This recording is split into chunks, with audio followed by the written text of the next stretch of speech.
"You're nothing but white trash playing dress-up, Diane Cunningham." She didn't just say it, she spat it at me, right while her husband's crew, Vince I think his name was taking a crowbar to the window I'd just finished setting. I didn't yell back. I didn't move. I just held my phone steady. 20 years as an Air Force pararescue jumper teaches you one thing: panic is a luxury, and it gets people killed. Documentation, though. Documentation is armor. This whole thing, this 5 acres of pine and rock up in the Oregon hills, it was supposed to be my escape. My grandfather left me this land, and I hadn't thought about it in a decade until after Sarah passed. The cancer it took her, slowly. And the quiet in our apartment afterward was too loud, you know? It was just full of her and she was gone, so I came up here. I cashed out my pension. I needed to build something. I needed to drive nails and feel the ache in my back, just something solid when the rest of my world had turned to smoke. It took me 6 months just to get the county permits. Septic, zoning, watershed setbacks. I mean, I had binders full of this stuff. Old habits. I figured you do it right, they leave you alone. I guess I didn't account for Diane Cunningham. She runs the summit at Cedar Creek. This gated kingdom down the hill. We don't share a road. I'm not in her HOA, I'm not even close. But she could see the roof of my cabin from her deck. And she didn't like the view. First it was letters. Unauthorized structure.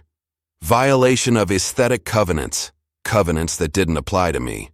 Then the 30-day notice. Immediate demolition required. I ignored it. I had my permits. I had my deeds. What could she possibly do?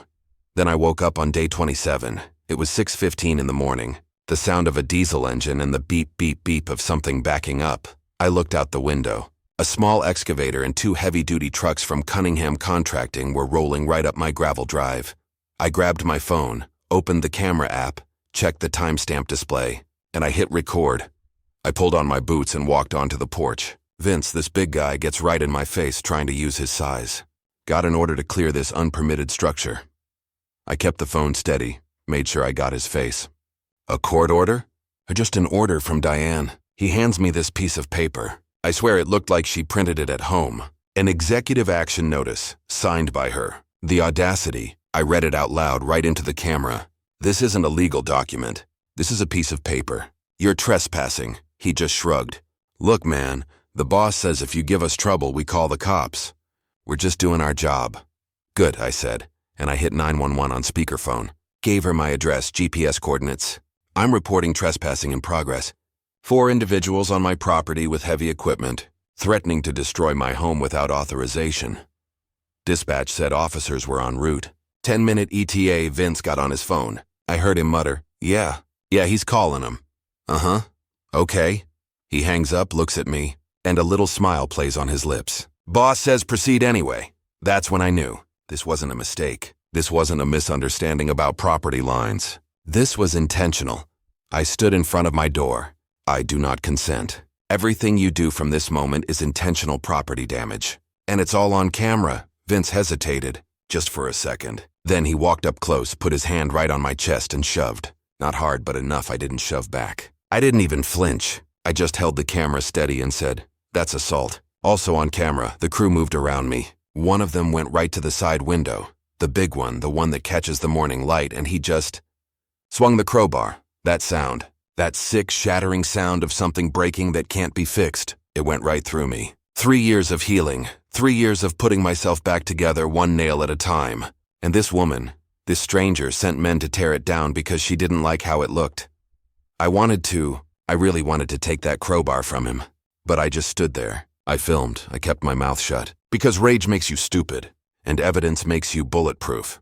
That's when we heard the sirens. Deputy Miller showed up, lights flashing. He was professional, calm, the kind of cop you want showing up. He assessed the scene, looked at the excavator, the broken window, then at me. Sir, you the property owner? Yes, sir. Mark Reeves. I own this land. It's outside the HOA boundary, and I have all my building permits. Right here, I handed him my binder. Miller took his time. He looked at my survey map. He looked at their order. He called it in on his radio, had the county confirm my property records, my permits. Then he turned to Vince. His whole demeanor changed. This is private property. The owner has valid permits. You need to leave now, Vince tried to argue. Our boss is going to be pissed. Julia wasn't like any lawyer I'd ever met. She was a hunter. We didn't just defend. We countersued. For trespass, property damage, defamation, abuse of process. The works. First, public records. We needed the HOA's original charter, their bylaws, their meeting minutes. Julia went in like a surgeon. And there it was, buried in the 2018 meeting minutes. A motion to annex the properties on Cedar Creek Access Road. And it failed. They needed 75% member approval. They only got 42%. Julia just tapped the paper. This is it, Mark. This is the ball game. They know they have no jurisdiction. This isn't negligence. This is malice. This is fraud. Next, she hired a digital forensics guy. A professional. He took my video, verified the metadata, pulled the audio, but then he went after Diane's posts. He pulled the IP addresses from those anonymous comments. The ones calling me unstable, a danger to kids. Half of them came straight from Diane Cunningham's home network. She wasn't just the ringleader. She was the mob. She was sitting at home, posting fake complaints about me herself. But the real kicker was Art, my neighbor. The quiet guy, runs an IT business from home. He came over one night looking nervous. Mark, he says, I don't want to get involved. Diane, she's vindictive. She'll come after my business. Julia was gentle but firm. Art, you're going to be subpoenaed anyway. It's not a choice. But if you cooperate, we can protect you. And if you have footage that shows what happened, withholding it makes you complicit.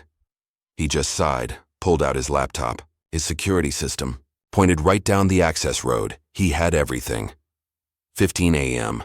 The trucks arrive. It's 22 a.m. Vince shoves me. Crystal clear, from a different angle. 6:35 a.m. Deputy Miller arrives, but then Julia scrolls back. 5:45 a.m. A black Range Rover pulls up, just out of sight of my cabin, but in full view of Art's camera. It just sits there, parks, lights off, watching. Julia zoomed in on the plate. That's her car, I whispered. She wasn't just sending the crew, she was watching them.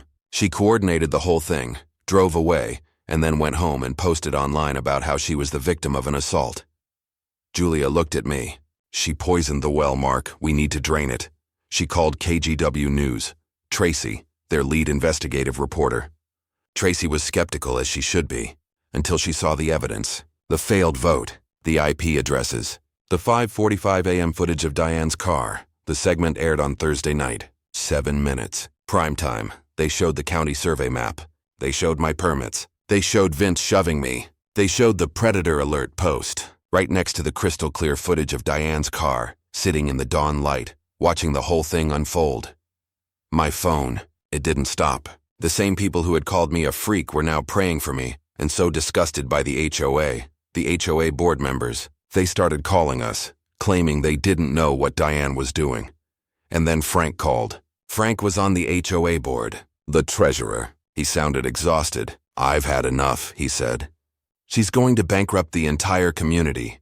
Check your email. He'd forwarded us 2 years of internal emails. Internal. Diane, bragging about it. I know he's technically outside the boundary, but we can pressure him with legal fees until he gives up. We have to make an example of him, or everyone will think they can build whatever they want. Julia just smiled. That, she said, is the smoking gun. That's premeditation. That's conspiracy. The court hearing. It wasn't even a trial, just a hearing on their motion to dismiss my lawsuit as frivolous. The courtroom was a zoo. Reporters, neighbors. Diane was there with her expensive lawyer, looking like she was the one who'd been wronged. Her lawyer was smooth, talked about community standards, aesthetic integrity, protecting property values. Then Julia stood up. She didn't raise her voice. She just presented facts. Exhibit A, the county survey map. 200 feet outside HOA jurisdiction. Exhibit B, the failed 2018 vote. Legally void. Exhibit C, Art's video. The shove, the broken window. Exhibit D, Diane's Range Rover timestamped 5:45 a.m. Exhibit E, the digital forensics report on the IP addresses. Exhibit F, Frank's emails. You could feel the air leave the room. But the judge let Diane take the stand. Her lawyer tried to paint her as a concerned community leader. Then Julia got up for cross-examination. Julia, Ms. Cunningham, You testified the HOA believed it had jurisdiction, correct? Dan, yes, we had conflicting surveys. Julia, then can you explain this email? From you, dated March 1st, where you wrote to the board, I know he's technically outside our boundary, but we can pressure him. Did you write that?